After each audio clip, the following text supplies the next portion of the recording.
Hi.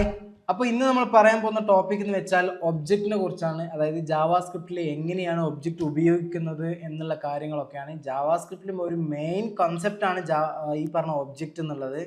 Normally ഒരു object എന്ന് വെച്ചാൽ നമുക്കൊക്കെ അറിയാം. ഇപ്പോൾ നോർമലി നമ്മൾ എന്ത് ചെയ്യുന്നു, നമ്മുടെ ജീവിതത്തിൽ കാണുന്ന ഓരോ എൻറ്റിറ്റീസ് ഫിസിക്കലി തൊടാനും ഇതൊക്കെ പറ്റുന്ന ഒരു സംഭവമാണ് ഒബ്ജക്റ്റ്. ഇപ്പോൾ ഫോർ എക്സാമ്പിൾ നമുക്ക് നോക്കാം, ഒരു പേഴ്സൺ നോക്കിയാൽ അതൊരു ഒബ്ജക്റ്റാണ്. പിന്നെ അതുപോലെ ഒരു കാറിന് നോക്കിയാൽ അതൊരു ഒബ്ജക്റ്റ് ആണ്. അപ്പോൾ നമ്മുടെ ചുറ്റുഭാഗത്തെല്ലാം കാണുന്ന ഓരോ ഒബ്ജക്ട്സ് നമുക്ക് എന്ത് ചെയ്യാൻ പറ്റും, കാണാൻ പറ്റും. അത് മാത്രമല്ല, ആ ഒബ്ജക്റ്റിന് എന്തുണ്ടാവും, കുറച്ച് പ്രോപ്പർട്ടീസ് ഉണ്ടാവും ഇല്ലേ. ഒരു ഒബ്ജക്റ്റ് എടുത്ത് നോക്കിയാൽ അതിന് പ്രോപ്പർട്ടീസ് ഉണ്ടാവും, അതുപോലെ തന്നെ മെത്തേഡ്സ്, അതായത് ആക്ഷൻസ് ഉണ്ടാവും അല്ലേ. ഇപ്പോൾ ഒരു പേഴ്സൺ എടുത്താൽ അതിൻ്റെ ഒരു പ്രോപ്പർട്ടിയാണ്, അതിന് നെയിം ഉണ്ടാവും, അതുപോലെ തന്നെ കളർ ഉണ്ടാവും, ഏജ് ഉണ്ടാവും. പിന്നെ അതിൻ്റെ ആക്ഷനാണ് അതിൻ്റെ റൺ ചെയ്യും, ഈറ്റ്, അതായത് തിന്നുക, നടക്കുക, അങ്ങനെയുള്ള കൺസെപ്റ്റൊക്കെയാണ് ആക്ഷൻസ്. അതിനാണ് മെത്തേഡ്സ് എന്ന് പറയുന്നത്. അതേ കൺസെപ്റ്റാണ് നമ്മുടെ ജാവാസ്ക്രിപ്റ്റിൽ വന്നു കഴിഞ്ഞാലും ഈ ഒബ്ജക്റ്റ് എന്ന് വെച്ചാൽ അതുണ്ടാവും, ഒബ്ജക്റ്റിന് കുറച്ച് പ്രോപ്പർട്ടീസ് ഉണ്ടാവും, അതുപോലെ തന്നെ മെത്തേഡ്സ് ഉണ്ടാവും. ഓക്കെ, ആ മെത്തേഡ്സും ഒബ്ജക്റ്റും ഉപയോഗിച്ചിട്ടാണ് നമ്മൾ ഇന്ന് ചെയ്യാൻ പോകുന്നത്. ഓക്കെ, അപ്പോൾ പല ടൈപ്സിൽ നമ്മൾ എന്ത് ചെയ്യാം, ഒബ്ജക്റ്റ് ക്രിയേറ്റ് ചെയ്യാം. ഇപ്പോൾ ന്യൂ കീവേഡ് വെച്ചിട്ട് നമുക്ക് എന്ത് ചെയ്യാം, ഒരു ഒബ്ജക്റ്റ് ക്രിയേറ്റ് ചെയ്യാം. ഇതൊക്കെ നമ്മൾ എവിടെ പറഞ്ഞിട്ടുണ്ട്, ജാവയിൽ ബേസിക് കോഡിങ്ങിൽ പറഞ്ഞിട്ടുണ്ട്. എന്താണ് ഒബ്ജക്റ്റ്, എന്താണ് ക്ലാസ് എന്നുള്ള രീതിയിലൊക്കെ അവിടെ പ്രോപ്പറായി നമ്മൾ പറഞ്ഞിട്ടുണ്ട്. അത് കാണാത്തവരാണെങ്കിലും അത് പോയി ഒന്ന് കാണുക, എന്നിട്ട് എന്ത് ചെയ്യുക, ഈ വീഡിയോ കാണാം. ഓക്കെ, എന്നിട്ട് ഇതും കണ്ടിട്ട് നിങ്ങൾക്ക് മനസ്സിലായിട്ടില്ല എന്നുണ്ടെങ്കിൽ നമ്മുടെ ടെലിഗ്രാം ലിങ്ക് എൻ്റെ ഡിസ്ക്രിപ്ഷനിലുണ്ട്, ക്ലിക്ക് ചെയ്യാം. മലയാളത്തിൽ തന്നെ സംശയങ്ങൾ ചോദിക്കാം.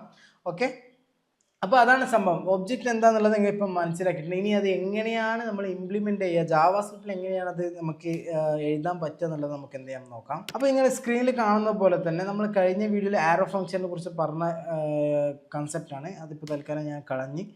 പിന്നെ ഞാൻ കൊടുക്കുന്നത്, ഒരു ഒബ്ജക്റ്റ് ക്രിയേറ്റ് ചെയ്യുമ്പോൾ ആദ്യം ഉണ്ടാവുക വെച്ചാൽ ഒരു കേർലി ബ്രാക്കറ്റിൻ്റെ ഉള്ളിലാണ്. പിന്നെ വേറൊരു കാര്യം കൂടി എനിക്ക് പറയാനുള്ളതെന്ന് വെച്ചാൽ, ഈ ഒരു ഒബ്ജക്റ്റ് എന്ന് വെച്ചാൽ, ഈ ഒബ്ജക്റ്റ് ശരിക്കും നോക്കിയാൽ ഒരു വേരിയബിളാണ്. അത് വേരിയബിൾ എന്ന് വെച്ചാൽ എന്താ, ഒരു ഡാറ്റ നമുക്ക് സ്റ്റോർ ചെയ്യാൻ വേണ്ടി ഉപയോഗിക്കുന്ന ഒരു സംഭവമാണ് ഈ വേരിയബിൾ. അതേപോലെ ഒരു വേരിയബിൾ ആണ് എന്ത് ഈ പറഞ്ഞ ഒബ്ജക്റ്റും. പക്ഷേ എന്താണെന്ന് വെച്ചാൽ, വേരിയബിൾ നമുക്ക് ഒറ്റ ഡാറ്റയാണ് എന്ത് ചെയ്യുക, സ്റ്റോർ ചെയ്യാൻ പറ്റുക. പക്ഷേ ഇവിടെ മൾട്ടിപ്പിൾ ഡാറ്റ നമുക്ക് എന്ത് ചെയ്യും, മെനി വാല്യൂസ്, അതായത് മൾട്ടിപ്പിൾ വാല്യൂസ് നമുക്ക് എന്ത് ചെയ്യാൻ പറ്റും, സ്റ്റോർ ചെയ്യാൻ പറ്റും. പക്ഷേ വേരിയബിൾ നമ്മൾ ലെറ്റ് വെച്ചിട്ടൊന്ന് സ്റ്റോർ ചെയ്യുമ്പോൾ ഒരു വാല്യൂ ആണ്. പക്ഷേ ഒബ്ജക്റ്റ് ആകുമ്പോൾ നമുക്ക് എന്ത് ചെയ്യാം, മൾട്ടിപ്പിൾ വാല്യൂസ് നമുക്ക് സ്റ്റോർ ചെയ്യാൻ പറ്റും. അതെങ്ങനെയാണ് സ്റ്റോർ ചെയ്യുക എന്നുള്ളതും കൂടി നമുക്ക് എന്ത് ചെയ്യാം, നോക്കാം. അതിന് വേണ്ടി നിങ്ങൾ എന്ത് ചെയ്യുക, നമ്മളെ സ്ക്രീൻ ഞാൻ ഷെയർ ചെയ്തിട്ടുണ്ട്. ഓക്കെ, ആ സ്ക്രീനിൽ കാണുന്ന പോലെ ഞാൻ എന്ത് ചെയ്യുന്നു, ഒരു വേരിയബിൾ ഡിക്ലെയർ ചെയ്യുമ്പോൾ നമ്മൾ എന്താ ചെയ്യുക, കോൺസ്റ്റോ ലെറ്റോ വാറോ ഉപയോഗിക്കും. കോൺസ്റ്റോ ലെറ്റ് വാറ് എന്നുള്ളത് അറിയില്ല എന്നുണ്ടെങ്കിൽ നമ്മൾ കഴിഞ്ഞ വീഡിയോ നമ്മൾ ചെയ്തിട്ടുണ്ട് പ്രോപ്പറായിട്ട്. അപ്പോൾ അത് പോയി കാണാം. അപ്പോൾ ഞാൻ ഇവിടെ കോൺസ്റ്റ് വെച്ചിട്ടാണ് ചെയ്യുന്നത്. എന്തുകൊണ്ട് കോൺസ്റ്റ് വെച്ച് ചെയ്യുന്നത്, അതാണ് ഒരു സ്റ്റാൻഡേർഡ്. അതായത് കോൺസ്റ്റ് വെച്ചിട്ടാണ് ഒബ്ജക്റ്റ് കൂടുതലും എല്ലാം ഡിക്ലെയർ ചെയ്യുക. കാരണം എന്താ വെച്ചാൽ അതാണ് സ്റ്റാൻഡേർഡ്. അപ്പോൾ അത് വെച്ചിട്ടേ ചെയ്യണമെന്ന് ചോദിച്ചാൽ അങ്ങനൊന്നും ഇല്ല, റൂളൊന്നും ഇല്ല. അങ്ങനെ വെച്ച് ചെയ്തില്ല എററോ ത്രോ ഒന്നും ചെയ്യില്ല. പക്ഷേ കോൺസ്റ്റ് വെച്ച് ചെയ്യലാണ് നല്ലത്. നമുക്ക് വാല്യൂ എന്ത് ചെയ്യാം, ഒബ്ജക്റ്റിൻ്റെ വാല്യൂ നമുക്ക് എന്ത് ചെയ്യാം, മാറ്റാൻ പറ്റും. പക്ഷേ ഒബ്ജക്റ്റ് മാറ്റാൻ പറ്റില്ല കോൺസ്റ്റ് വെച്ചിട്ട്. ഓക്കെ, അതെങ്ങനെയെന്നുള്ളത് ഞാൻ ഈ വീഡിയോയിലും നിങ്ങൾക്ക് എന്ത് ചെയ്യാം, കാണിച്ചു തരാം. അതായത് ഇപ്പോൾ ഞാൻ എന്ത് ചെയ്യുന്നു, കോൺസ്റ്റ് ഒന്ന് ക്രിയേറ്റ് ചെയ്തതിന് ശേഷം ഒരു വേരിയബിൾ നെയിം കൊടുക്കണം. അപ്പോൾ OBJ ഞാൻ കൊടുത്തതിന് ശേഷം അസൈന് കൊടുക്കുക. എന്നിട്ടൊരു കേർലി ബ്രാക്കറ്റ് ഓപ്പൺ ചെയ്ത് എന്ത് ചെയ്യുക, ക്ലോസ് ചെയ്യുക. ഓക്കെ, ഇത്രയും കാര്യങ്ങൾ എന്ത് ചെയ്യും, നമ്മൾ ഒബ്ജക്റ്റ് ക്രിയേറ്റ് ചെയ്യുമ്പോൾ ഇത്രയും കാര്യങ്ങൾ ചെയ്തു. ഇനി എന്ത് ചെയ്യണം, ഒരു കീ വാല്യൂ പെറാണ് എന്ത് ചെയ്യുക, ഒരു ഒബ്ജക്റ്റ് പ്രസൻറ്റ് ചെയ്യുക. അതായത് ഞാൻ പറഞ്ഞിരുന്നു, ഒറ്റ വാല്യൂ അല്ല, മൾട്ടിപ്പിൾ വാല്യൂസ് നമുക്ക് സ്റ്റോർ ചെയ്യാൻ പറ്റും. അപ്പോൾ ഇവിടെയാണ് ഈ കേർലി ബ്രാക്കറ്റിനുള്ളിലാണ് മൾട്ടിപ്പിൾ വാല്യൂസ് നമ്മൾ എന്ത് ചെയ്യുന്നത്, കൊടുക്കുന്നത്. അത് എങ്ങനെയാണ്, കീ വാല്യൂ പെറാണ് നമ്മൾ കൊടുക്കുന്നത്.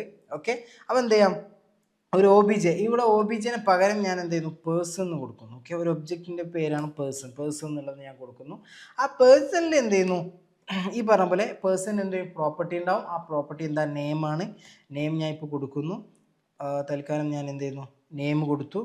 നെയിം കൊടുത്തതിന് ശേഷം ഒരു പ്ലേസ് കൊടുക്കണം. പ്ലേസ് ഞാൻ കൊടുക്കുകയാണ്. ഓക്കെ, ഞാനിപ്പോൾ കാലിക്കറ്റിന് കൊടുക്കുകയാണ്. ഓക്കെ, പിന്നെ നമുക്ക് എന്ത് ചെയ്യണം, വേറെ എന്തെങ്കിലും പ്രോപ്പർട്ടി കൊടുക്കുകയാണെങ്കിൽ ആ പ്രോപ്പർട്ടിയും കൂടി ഇവിടെ എന്ത് ചെയ്യാം, നമുക്ക് കൊടുക്കാൻ പറ്റും. ഇപ്പോൾ ഞാൻ എന്ത് ചെയ്യും, ഫോൺ നമ്പറിന് ടൈപ്പ് ചെയ്യാണ്. ഓക്കെ, നമ്പറിന് കൊടുത്തു. ഇവിടെ എന്നിട്ട് എന്ത് ചെയ്യും, നമ്പർ ആഡ് ചെയ്യുന്നു. തൽക്കാലം ഒരു മൾട്ടിപ്പിൾ വാല്യൂ ഞാൻ എന്ത് ചെയ്തു, ആഡ് ചെയ്തു. ഇപ്പോൾ എന്താ ഈ പ്രോപ്പർട്ടി നമുക്ക് കിട്ടി. ഇങ്ങനെയാണ് പ്രോപ്പർട്ടി ആണ്. അതായത് കീ ഇതാണ്, നെയിം എന്നുള്ളത് ഒരു കീ ആണ്, അതിന് കൊടുക്കുന്ന വാല്യൂ ആണ് ഇത് വാല്യൂ. അപ്പോൾ അവിടെ നമ്മൾ അസൈൻ അല്ല കൊടുത്തിട്ടുള്ളത്, ഫുൾ കോളമാണ്. ഫുൾ കോളമാണ് നമ്മൾ കൊടുത്തിട്ടുള്ളത്. എന്തുകൊണ്ട് ഫുൾ കോളം കൊടുത്തു? ജാവാസ്ക്രിപ്റ്റിൽ എവിടെയാണോ ഒബ്ജക്റ്റ്, അതായത് പ്രോഗ്രാമിങ്ങിൽ മൊത്തത്തിൽ ഒബ്ജക്റ്റ് ക്രിയേറ്റ് ചെയ്യുമ്പോൾ ഒരു കേർലി ബ്രാക്കറ്റിനുള്ളിലാണ് നമ്മൾ ഒരു വാല്യൂ, ഒരു കീ വാല്യൂ കൊടുക്കുന്നെങ്കിൽ അവിടെ അസൈൻ അല്ല ഉപയോഗിക്കേണ്ടത്, ഫുൾ കോളമാണ് ഉപയോഗിക്കേണ്ടത്. അതൊന്ന് മനസ്സിലാക്കുക. അതുകൊണ്ടാണ് നമ്മൾ എന്ത് ചെയ്തത്, ഇവിടെ ഫുൾ കോളം കൊടുത്തത്. ഇവിടെ ഫുൾ കോളം മാറ്റിയിട്ട് അസൈൻ കൊടുത്താൽ എന്താ അവസ്ഥ? എറർ ത്രോ ചെയ്യും. അവിടെ എന്ത് ചെയ്യും? പറ്റൂല. അവിടെ തന്നെ എനിക്കറിയാം did you mean to use അതാ അവിടെ did you mean to use a full column എന്നുള്ള അവിടെ കാണിക്കുന്നുണ്ട്. അപ്പോൾ എന്ത് ചെയ്യുക, നേരെ മറിച്ച് അതിൻ്റെ അസൈൻ മാറ്റി ഫുൾ കോളം മാറ്റുക. ഓക്കെ, ഫുൾ കോളം എന്തിനാന്നുള്ളത് നിങ്ങൾക്ക് മനസ്സിലായിട്ടുണ്ടാവും. അപ്പോൾ ഇത്തരം കാര്യങ്ങൾ കൊടുത്ത് നമ്മൾ ഒരു ഒബ്ജക്റ്റ് ക്രിയേറ്റ് ചെയ്തു. ആ ഒബ്ജക്റ്റിനുള്ളിൽ പ്രോപ്പർട്ടീസ് ഉണ്ട്, ആ പ്രോപ്പർട്ടീസിന് വാല്യൂസ് നമ്മൾ കൊടുത്തിട്ടുണ്ട്. ഓക്കെ, ഇനി ഈ വാല്യൂസ് ഇപ്പോൾ മൾട്ടിപ്പിൾ വാല്യൂസ് നമുക്ക് ക്രിയേറ്റ് ചെയ്തില്ല. ഞാൻ പറഞ്ഞു ഇത് വേരിയബിൾ ആണ്, ഒരു നോർമലി ഒബ്ജക്റ്റ് എന്ന് വെച്ചാൽ ഒരു വേരിയബിൾ ആണ്. പക്ഷേ മൾട്ടിപ്പിൾ വാല്യൂസ് നമുക്ക് എന്ത് ചെയ്യാം, എഴുതാൻ പറ്റും. ആ മൾട്ടിപ്പിൾ വാല്യൂസ് ആണ്, നെയിം ആണ്, ഒന്ന് പ്ലേസ് ആണ്, ഒന്ന് ഫോൺ നമ്പറാണ്. ഇനി ഇതെങ്ങനെ ഉപയോഗിക്കും, ഇതെങ്ങനെയാണ് എടുക്കുക, അതിന് വേണ്ടി നമുക്ക് നോക്കാം. കൺസോൾ ഡോട്ട് ലോഗിൽ ഞാൻ എന്ത് ചെയ്തു, പേഴ്സൺ എന്ന് കൊടുക്കുന്നു. പേഴ്സൺ അതായത് വേരിയബിൾ ആണ്. ആ വേരിയബിൾ കൊടുത്തു. ഞാൻ എന്ത് ചെയ്തു, സേവ് ചെയ്തതിന് ശേഷം നമുക്ക് പോയി നോക്കിക്കഴിഞ്ഞാൽ ഒന്ന് റിഫ്രഷ് ചെയ്യാം. അവിടെ എന്ത് ചെയ്യും, ആ കൊടുത്ത ഒബ്ജക്റ്റ് ഇവിടെ പ്രിൻ്റ് ആയി. കണ്ടോ, നെയിം റാസിക്, ഫോൺ നമ്പർ, പിന്നെ പ്ലേസ് കാലിക്കറ്റ് എന്നുള്ളത് നമുക്ക് എന്ത് പ്രിൻ്റ് ചെയ്ത് കണ്ടു അല്ലേ. ഇനി നമുക്ക് എന്ത് ചെയ്യുന്നു, ഓരോ വാല്യൂസ് ആണ് നമുക്ക് എന്ത് ചെയ്യേണ്ടത്, കിട്ടേണ്ടത്. ഒരു ഒബ്ജക്റ്റിന് നമുക്ക് ഓരോ വാല്യൂസ് ആണ് കിട്ടേണ്ടത്. അതായത് നേരെ മറിച്ച് ഇപ്പോൾ ഈ ഫുൾ ഒബ്ജക്റ്റ് ആണല്ലോ പ്രിൻ്റ് ചെയ്തത്, എനിക്ക് ഓരോ വാല്യൂസ് എടുക്കാം, നെയിം മാത്രം കിട്ടണം. അപ്പോൾ എന്താ ചെയ്യുക, അതിന് വേണ്ടി നമ്മൾ എന്ത് ചെയ്യും, ഇവിടെ പോയിട്ട് ഡോട്ട് നെയിം എന്ന് കൊടുത്ത് നമ്മൾ സേവ് ചെയ്ത് കഴിഞ്ഞാൽ വീണ്ടും പോയി നോക്കിക്കഴിഞ്ഞാൽ നമുക്ക് നെയിം മാത്രം കിട്ടി. കണ്ടോ, ഒരു പ്രോപ്പർട്ടി എടുക്കുകയാണ് നമ്മൾ ചെയ്യണേ. ആ പ്രോപ്പർട്ടി എടുക്കുമ്പോൾ പേഴ്സൺ, അതായത് ഒബ്ജക്റ്റ് നെയിം, അതാണ് പേഴ്സൺ. ഒബ്ജക്റ്റ് നെയിം എന്താ, പേഴ്സൺ. ആ പേഴ്സൺ ഡോട്ട് പ്രോപ്പർട്ടി നെയിം, എന്താണ് പ്രോപ്പർട്ടി നെയിം, നെയിം എന്നുള്ളതാണ്. ആ പ്രോപ്പർട്ടി നെയിം എന്നുള്ളത് നമ്മൾ കൊടുത്തപ്പോഴാണ് നമുക്ക് എന്ത് ചെയ്ത് ഇവിടെ റാസിക്കിന് പ്രിൻ്റായി. ഇനി നെയിം മാറ്റി പ്ലേസ് എന്നാക്കി മാറ്റിയാൽ, പ്ലേസ് എന്നാക്കി സേവ് ചെയ്ത് കഴിഞ്ഞ് നോക്കിക്കഴിഞ്ഞാൽ നമുക്ക് കാലിക്കറ്റ് എന്നുള്ള വാല്യൂ നമുക്ക് എന്ത് ചെയ്യും, കിട്ടി. ഇനി ശേഷം ഫോൺ നമ്പർ എന്നാക്കി മാറ്റിയാൽ ഇവിടെ തന്നെ സജഷൻ വരും കേട്ടോ. ഒരു ഒബ്ജക്റ്റ് നമ്മൾ ഡോട്ട് കൊടുക്കുമ്പോൾ തന്നെ ഈ VS കോഡിൽ എന്ത് ചെയ്യും, ഈ കോഡ് എഡിറ്ററിൽ തന്നെ നമുക്ക് എന്ത് ചെയ്യുന്നുണ്ട്, ഇതിൻ്റെ വാല്യൂ നമുക്ക് കാണിക്കുന്നുണ്ട്. കാരണം ഇത് ഉണ്ട് എന്നുള്ളത് നമുക്ക് തോന്നുകയാണ്. അപ്പോൾ സേവ് ചെയ്ത് കഴിഞ്ഞ് വീണ്ടും നോക്കിയാൽ നമ്പർ ഇവിടെ എന്ത് ചെയ്യും, ഷോ ചെയ്യിപ്പിക്കും. ഇനി എന്താണെന്ന് വെച്ചാൽ ഫോൺ ഇല്ലാത്തൊരു സംഭവത്തിന് ഞാൻ എന്ത് ചെയ്യുന്നു, കൊടുക്കുകയാണ്. അപ്പോൾ സജഷൻ വരുമോ എന്നുള്ളതാണ്. ഇപ്പോൾ ഞാൻ എന്ത് ചെയ്യുന്നു, ഫോൺ നമ്പറല്ല ഇവിടെ കൊടുത്തത്. ഇനി ഇല്ലാത്തൊരു സംഭവം എന്ന് വെച്ചാൽ ഏജ് കൊടുക്കുമ്പോൾ അവിടെ സജഷന് വരുന്നില്ല. കാരണം എന്താ, അവിടെ ഒബ്ജക്റ്റ് ഇല്ല. നമുക്ക് കോഡിറ്റ് ഇതൊരു VS കോഡിൻ്റെ ഒരു ഫീച്ചറാണ്, ആ മനസ്സിലാക്കുക. എല്ലാ എഡിറ്ററിലും ഉണ്ടാവണം എന്നില്ല. ഓക്കെ, അപ്പോൾ ഞാൻ എന്ത് ചെയ്തു, പേഴ്സണൽ കൊടുക്കുന്നു, ഏജ് കൊടുത്തു. അപ്പോൾ പ്രോപ്പർട്ടിൻ്റെ നെയിം, അതായത് ഒബ്ജക്റ്റ് ഡോട്ട് പ്രോപ്പർട്ടി നെയിം എന്താണ് കീ, ആ കീ കൊടുത്തു കഴിഞ്ഞാൽ നമുക്കത് പ്രിൻ്റ് ചെയ്യും.